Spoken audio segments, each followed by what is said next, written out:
Good morning.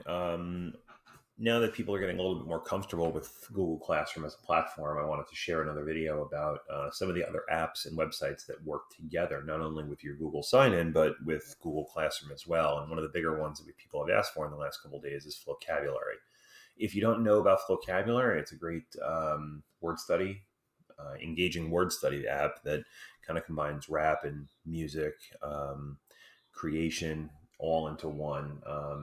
Spend 5-10 minutes, give it a look, and it really engages the students. So um, we do have a pro account. So in order to sign up for the pro account, what you need to do is you need to go to this website, this Capital Region BOCES one. I will post the link below the video.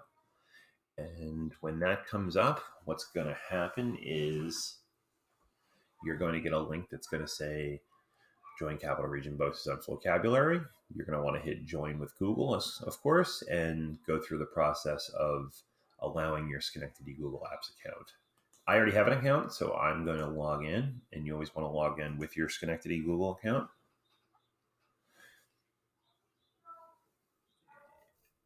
It's going to bring up your account. Normally, if you're doing this on a Chromebook or you're signed in somewhere, you just have to click, you don't have to enter your password again. And as soon as that goes through, it will bring up your Flocabulary, and it will. Now I've added a couple of my Google Classroom classes here, but I'll show you how to do that too. So if you don't have any classes, right here where it says my classes, what you're going to want to do is there's going to be a little Google Classroom button in here. But if you've already done this once, I'm going to hit add class. Import your classroom from Google Classroom. It's going to bring up this little window. It's going to ask you to log in yet again because you're giving it permission to kind of talk back and forth between two different accounts. I will give it permission.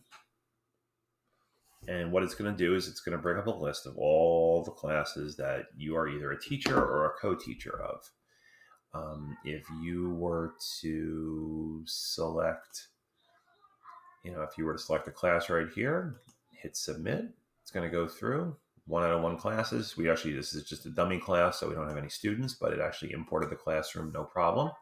And you can see that here are your classes. So if I wanted to, this is the class I've been using for most of the videos. If I wanted to create an assignment in here, what I would do is I would hit select lesson. And then maybe I want to do something about active and passive voice. I'm going to have the students watch the video, do the vocab cards, read and respond, and maybe play around with the lyric lab if they have some time. It's going to keep this button active right here where it says share to Google Classroom and hit create assignment. And one more time, it's going to ask you to give it permission.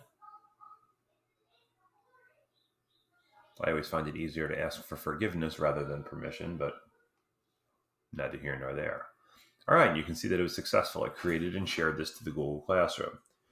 Now, it might just take a second, but I'm going to go over and go to my Google Classroom here, and I'm going to take a look at the classwork and reload this.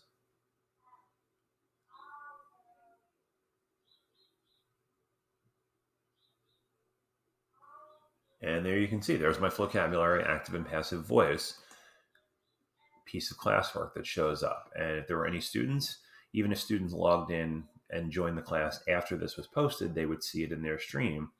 You can see right there, it's going to ask you to sign into your Flocab account and follow the link and all the stuff they would do on Flocab. And when they're done with it on Flocab, it will be marked as done on Google Classroom. It's really easy to use. I love the fact that it syncs right with Google Classroom. So try it out. Let me know if you have any questions about that, and good luck.